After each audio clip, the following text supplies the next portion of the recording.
بسم اللہ الرحمن الرحیم۔ بعض لوگ یہ سوال کرتے ہیں کہ اسلام کے اندر غلام اور باندی کا رواج کیوں پڑا؟ تو ایسے تمام لوگوں کو میں جواب دینا چاہتا ہوں کہ آپ کا یہ سوال ہی غلط ہے۔ اگر یہ سوال کسی مسلمان کے ذہن کے اندر پیدا ہوتا ہے تو وہ بھی اس بیان کو سنیں، اور اس کے علاوہ کوئی غیر مسلم ہے، ملحدین ہے، مرتدین ہے، وہ کسی بھی طریقے سے سوال کسی کو بھی پیدا ہوتا ہے وہ اس کو ضرور سنیں۔ ان تمام لوگوں کو میرا یہ جواب ہے، اور تمام لوگ میرے مخاطب ہیں۔ آپ کو معلوم ہونا چاہیے، اگر آپ نے ہسٹری پڑھی، آپ نے تاریخ پڑھی ہے، تو اسلام سے پہلے یہ سسٹم چلا آ رہا ہے۔ اکثر و بیشتر جب ایک قوم یعنی ایک ملک والے دوسرے ملک سے اور ایک علاقے والے دوسرے علاقے سے لڑتے تھے، جنگ ہوتی تھی، ان کے اندر بیٹل ہوتا تھا، تو اس کے نتیجے کے اندر غلام اور باندی قیدیوں کو بنا لیا جاتا تھا۔ تو خلاصہ کلام یہ نکلا کہ تمام اقوام جتنی گزری ہے، تمام ممالک کے اندر یہ رواج پایا جاتا تھا۔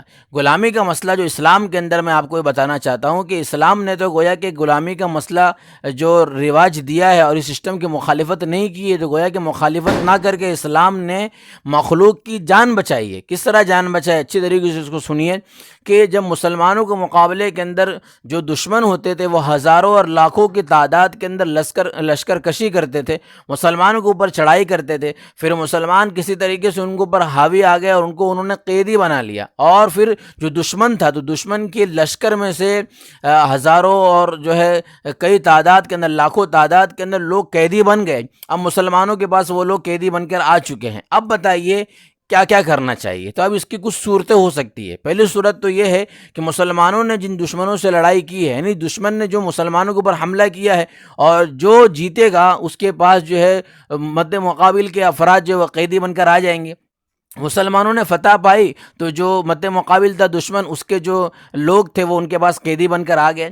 اب اس کی تین صورتوں میں پہلی صورت تو یہ تھی کہ مسلمان ان قیدیوں کو رہا کر دیتے۔ اگر وہ رہا کر دیتے مسلمان، تو آپ بتائیے کس سے بڑا بیوقوف کون ہوتا کہ بھئی جو دشمن آپ کو ہزاروں لاکھوں کی تعداد میں آپ کے مقابلے کے لیے آیا ہے، پھر آپ کے پاس وہ آ کے قیدی بن گیا، اور یہ کون سے عقل مندی کی بات ہے کہ آپ ان کو چھوڑ دو؟ اگر چھوڑ دیں گے تو وہی لوگ واپس سے آپ کے در پہ ہو جائیں گے، اور وہی لوگ آپ کو نقصان پہنچائیں گے۔ یہ گویا تو یہ ایسا ہو جائے گا کہ اپنے ہی پیر پر کلہاڑی مارنا، اپنے ہی جس ڈالی کے اوپر بیٹھے ہیں اسی ڈالی کو کاٹنا۔ تو یہ تو بہت بڑی بیوقوفی کی بات ہے، نادانی کی بات ہے۔ اس لیے اس صورت کے اوپر تو بالکل عمل نہیں کیا جا سکتا تھا۔ دوسری صورت یہ ہوتی کہ ان لوگوں کو، جن لوگوں کو مسلمانوں نے پکڑا ہے، قیدی بنایا ہے، تو ان لوگوں کو ڈائریکٹلی قتل کر دیا جاتا، ڈائریکٹلی مار دیا جاتا، ان کی گردنیں اڑا دی جاتی۔ اور آپ کو میں بتا دوں کہ اسلام سے پہلے یہی سسٹم تھا، غلام اور باندیوں کے ساتھ کوئی رعایت نہیں تھی۔ جیسے جو قوم بھی حاوی ہو جاتی تھی، یعنی جو جماعت بھی حاوی ہو جاتی تھی، جیت جاتی تھی، ونر ہو جاتی تھی، اور اس نے فتح پا لی ہے، تو سامنے والے کے جو لوگ اس کے پاس قیدی بن کر آئے ہیں تو ان تمام کو وہ قتل کر دیتے تھے، چاہے وہ مرد ہو یا عورت ہو۔ اور اس کے بعد پھر سسٹم تھوڑا سا آگے بڑھا اور رولز اس کے اندر چینج ہوا کہ اب جو خطرناک لوگ ہیں صرف ان کو مار دیا جائے گا، باقی جو کمزور ہیں اور عورتیں ہیں، بچے ہیں، بوڑھے ہیں، ان کو غلام اور باندی بنا لیا جائے گا۔ تو اسلام نے دوسرے جو سسٹم ہے اس کی مخالفت نہیں کی۔ وہ کیوں نہیں مخالفت کی؟ اس لیے مخالفت نہیں کی کہ اس زمانے کے اندر بین الاقوامی سطح پر اتنی مضبوطی نہیں تھی کسی ملک کو کہ وہ جو بات کر رہا ہے وہ بات دوسرے ملک والے کو بھی ماننی پڑے گی۔ بات سمجھ رہے ہیں آپ؟ جیسے کہ ہم انڈیا کے اندر رہ رہے ہیں تو ہمارے پاس اتنا پاور نہیں تھا کہ ہم جو یہاں پر قانون نافذ کریں گے، جو ہم یہاں پر لا نافذ کریں گے، ہم جو یہاں پر بیٹھ کر لو پاس کریں گے، وہ لو دوسرے ممالک کے اندر بھی، دوسری کنٹری کے اندر بھی جاری ہو۔ جب یہ سسٹم ہی نہیں تھا اور یہ اتنی مضبوطی نہیں تھی کسی بھی ملک والے کو، تو وہ کیسے اس کے اوپر عمل کر سکتا ہے؟ مان لیجیے اگر اس کے اوپر عمل ہوتا، اگر اسلام ان قیدیوں کو چھوڑ دیتا، رہا کر دیتا، اور اگر رہا کر دیتا تو پھر ہوتا کیا کہ جو سامنے والا دشمن ہو تو خوش ہو جاتا، اور وہ تو یہ سوچتا کہ واہ، اسلام کا تو اچھا سسٹم ہے کہ وہ قیدی کو رہا کر دیتے ہیں۔ تو اب اگر ہمارے لوگ ان کے پاس جاتے اور قیدی بنتے تو وہ ہماری عورتوں کے ساتھ غلط کام کرتے اور وہ ہمارے مردوں کو قتل کر دیتے، یعنی وہ ہمارے قیدیوں کے ساتھ فائدہ اٹھاتے، ان کو قتل کر دیتے، ان کے ساتھ جو ہے اپنی خواہشات کو پورا کرتے، اور ہم بنے بیوقوف بنے بیٹھتے کہ ان کے قیدیوں کو ہم رہا کر دیتے۔ یہ کہاں کا اصول ہے؟ تو آپ سمجھیے کہ اسلام نے جو دوسرا سسٹم ہوا، یعنی جو رولز کے اندر چینجنگ ہوئی کہ جو خطرناک لوگ ہیں ان کو مار دیا جائے اور جو اس کے علاوہ کمزور لوگ ہیں ان کو قیدی بنا دیا جائے، تو اسلام نے اس کی مخالفت نہیں کی۔ وہ اس کی وجہ یہی تھی کہ بین الاقوامی سطح کے اوپر کوئی اتنی پختہ پوزیشن نہیں تھی کسی بھی ملک کی کہ وہ یہاں پر ایک لو جاری کرے تو دوسرے کنٹری والے اس لو کو مان لے. اگر ایسا کرتا اسلام تو ظاہر سی بات ہے یہ بیوقوفی کی بات تھی. بلکہ اگر اسلام کی جگہ کوئی بھی ہوتا، بلکہ اسلام کے علاوہ کسی بھی قوم نے اس وقت میں اس سسٹم کے اوپر عمل ہی نہیں کیا. جو کہ جو بھی قوم عمل کرے گی ظاہر سی بات ہے سامنے والی جو جماعت ہے، سامنے والی جو قوم ہے، وہ تو اس کی قیدی کو رہا نہیں کرے گی نا، وہ تو اس کی قیدی سے فائدہ اٹھائے گی. تو ہم کیوں چھوڑے؟ تو یہ گویا کہ ایک ملکی سسٹم تھا، ایک سرحدی سسٹم تھا، جس کی بنیاد پر اس کی مخالفت نہیں کی اسلام نے. تیسری صورت یہ تھی کہ جو لوگ قیدی بن کر آئے ہیں ان کو جیل خانے کے اندر ڈال دیا جائے. اور یہ سسٹم آج کے زمانے کے اندر ہے، اور بہت سی متمدن قومیں اس کو پسند بھی کرتی ہیں اور لوگ اس کو اچھا بھی سمجھتے ہیں. لیکن میں آپ کو بتا دوں کہ قیدی کو جیل میں ڈالنا، اس کے اندر بھی بہت ساری خرابیاں ہیں. چند خرابیاں آپ اس کو اچھی طریقے سے سنیے، آپ کو ایک خرابیاں معلوم پڑے گی. پہلی خرابی تو یہ ہے کہ وہ جو قیدی کو ہم جیل کے اندر ڈالیں گے تو اس کے اوپر حکومت کو بار عظیم محسوس ہوگا. یعنی حکومت کو ایک بوجھ ہوگا کہ اب اتنے سارے قیدی آ گئے ہیں. تو مستقل حکومت، سب سے بری بات تو یہ ہوگی حکومت اپنی خود غرضی کے لیے ان سے کمائے گی. یعنی جو لوگ قیدی بن کر آئے ہیں، ایک تو وہ خود قیدی ہیں لیکن اپنی خود غرضی کے لیے ان سے کام کروا رہے ہیں، پھر ان سے پیسہ روپیہ کموا رہے ہیں. تو یہ کہاں کا انصاف ہے؟ تو یہ پہلی ایک خرابی جیل کے اندر ہوتی اور ہو رہی ہے. اور دوسری چیز یہ ہوتی جیل کے اندر، جیل خانے کے اندر، کہ مستقل آپ کو معلوم ہے کہ جب جیل کے اندر قیدی ہوں گے تو ایک دو تو نہیں ہوں گے، کئی تعداد کے اندر ہوں گے، ہزاروں کے تعداد میں ہوں گے، بہت سارے قیدی ہوں گے.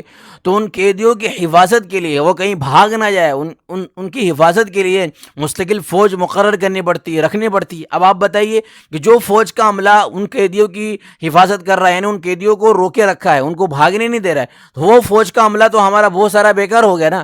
یعنی اگر ہماری سرحد کے اوپر اور ہمارے ملک کے اندر کہیں بھی کچھ بھی ہو رہا ہے تو وہ فوج کا عملہ جو قیدیوں کی حفاظت کر رہا ہے وہ تو وہاں نہیں جا سکتا، وہ تو صرف ان کی حفاظت کے پیچھے لگ گیا. تو اچھا خاصا ہمارا پیسہ بھی لگ رہا ہے ان کی حفاظت کے لیے، روٹی اور خرچہ پانی بھی ہم روزانہ صبح شام ان کو دے رہے ہیں، اور ساتھ ساتھ میں ہماری ایک فوج کا بہت بڑا عملہ بھی ان قیدیوں کی حفاظت کے اندر لگا ہوا ہے. تو یہ بھی دو طرح کی خرابی ہو گئی. اور اسی طریقے سے تیسری بھی بہت بڑی خرابی ہے، جیل خانے کے اندر جو قیدی رہے گا، آپ اس کو چاہے کتنا بھی کھانا دے، پانی دے، آپ کتنی بھی اس کو راحت دے، لیکن کبھی بھی وہ آپ کا احسان نہیں مانے گا، وہ آپ کی احسان فراموشی کرے گا. کیوں؟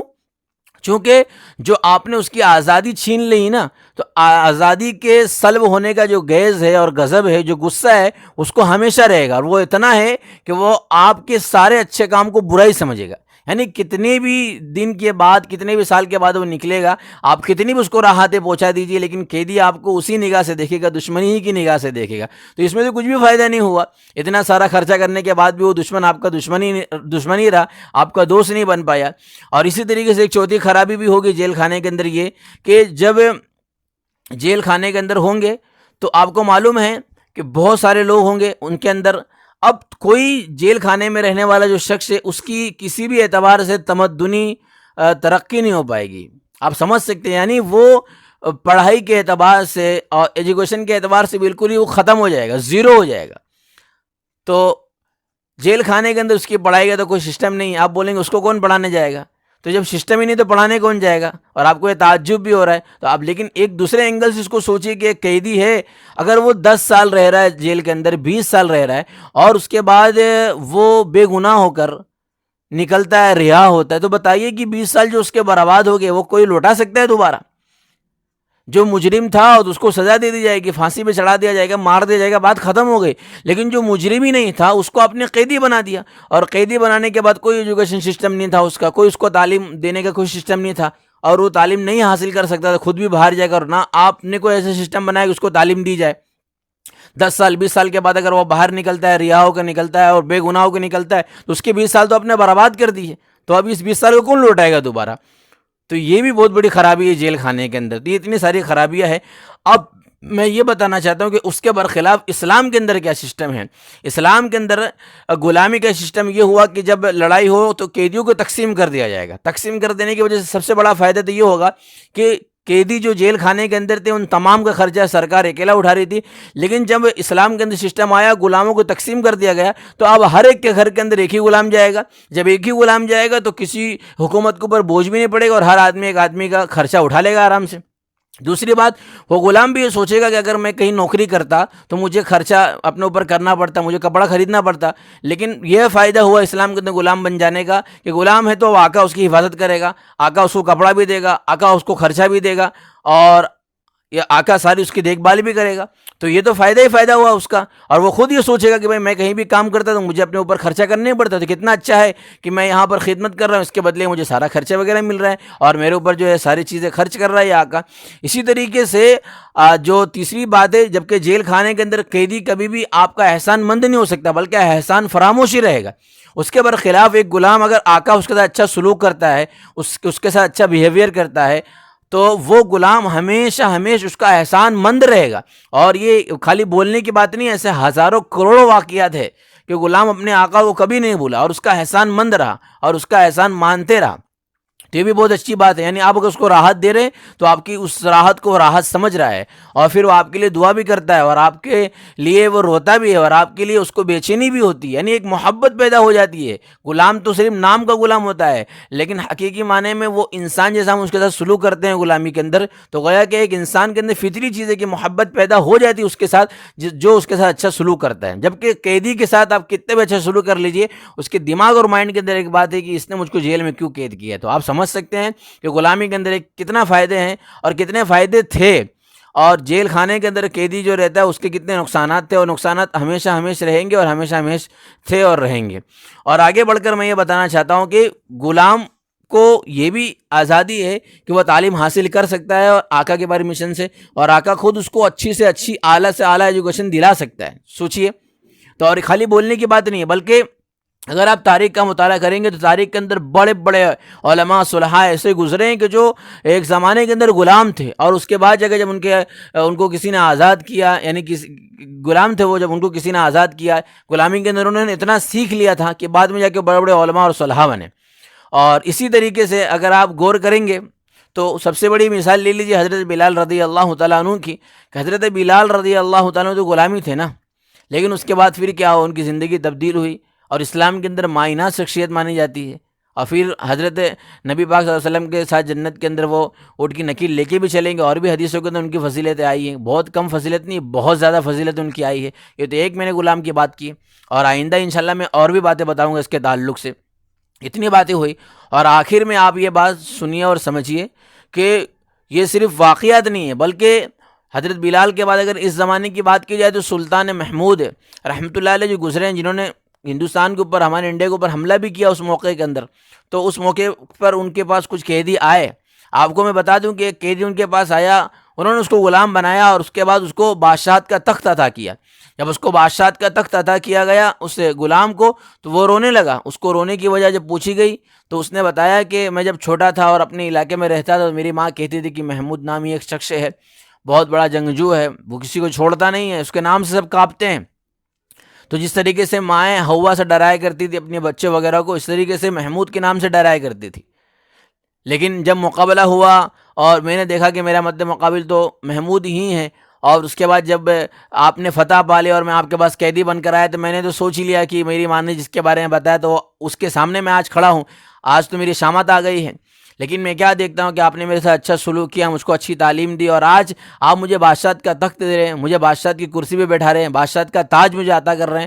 میں رو رہا ہوں اس لیے کہ اگر میری ماں ہوتی، آج زندہ نہیں، اگر میری ماں اگر زندہ ہوتی، میں اپنی ماں کو بتاتا کہ دیکھ یہ وہی محمود ہے، سلطان محمود جس کے بارے میں تو ہم کو ڈرایا کرتی تھی، آج اس نے مجھے بادشاہت کا تخت دیا ہے، بادشاہت کا تاج مجھے عطا کیا ہے۔ تو دوستو ایسے سینکڑوں واقعات ہے غلاموں کے کہ جو غلام تھے لیکن ان کے ساتھ اتنے اچھے سلوک کیے گئے، ان کو آقا سے محبت ہو گئی اور ان کو ایک اعلیٰ مقام دیا گیا۔ اور آخر کے اندر میں یہ بتانا چاہتا ہوں کہ غلام کا سسٹم جو پہلا تھا باندیوں کا کہ ڈائریکٹلی قتل کر دیا جاتا تھا، لیکن اسلام نے اس کے اندر نیا سسٹم لایا کہ قتل نہیں کیا جائے گا، ان کو قیدی بنا کر مردوں کو غلام اور عورتوں کو لونڈی یعنی باندی بنا لیا جائے گا۔ یہ سسٹم اسلام نے درست کیا۔ اور دوسری بات میں بتانا چاہتا ہوں کہ اسلام ہی نے اس سسٹم کو ختم کیا ہے، اور اس سسٹم کو ختم کرنے کے لیے جتنی بھی چیزیں ہو سکتی ہیں تمام چیزوں کو، تمام رولز کو اسلام نے پاس کیا ہے۔ وہ چیزیں کیا ہیں، وہ رولز کیا ہیں، وہ طریقے کیا ہیں، انشاءاللہ آئندہ کی ویڈیو کے اندر میں بتاؤں گا کہ اسلام نے کس طریقے سے اس غلامی اور غلامی کی سسٹم کو ختم کیا ہے، اور ختم کرنے کے لیے کتنی آزادیاں دی ہے، اور اپنے قرآن کے اندر اور حدیث کے اندر جگہ جگہ پر غلام آزاد کرنے کی فضیلتوں کو بیان کیا ہے۔ وہ کیوں ہے؟ وہ صرف اس وجہ سے کہ غلاموں کو سسٹم ختم ہو جائے۔ اگر کوئی اعتراض کرتا ہے کہ اسلام نے غلامی کے سسٹم کو رواج دیا تو بالکل غلط ہے، بلکہ میں یہ کہوں گا کہ تاریخ کا مطالعہ کیجئے، غلامی کے سسٹم بہت خطرناک تھا، پہلے ڈائریکٹلی مار دیا جاتا تھا، اسلام نے سسٹم کو درست کیا اور اینڈنگ کے اندر اسلام ہی نے سسٹم کو ختم کیا ہے۔ ٹھیک ہے دوستو، تو بس آج کے لیے اتنا ہی۔ امید کرتا ہوں کہ آپ کو بات سمجھ میں آ گئی ہوگی۔ اپنے خیالات کا بھی اظہار کمنٹ باکس کے اندر بھی کر سکتے ہیں۔ تب تک کے لیے دعا میں یاد۔ السلام علیکم ورحمۃ اللہ وبرکاتہ۔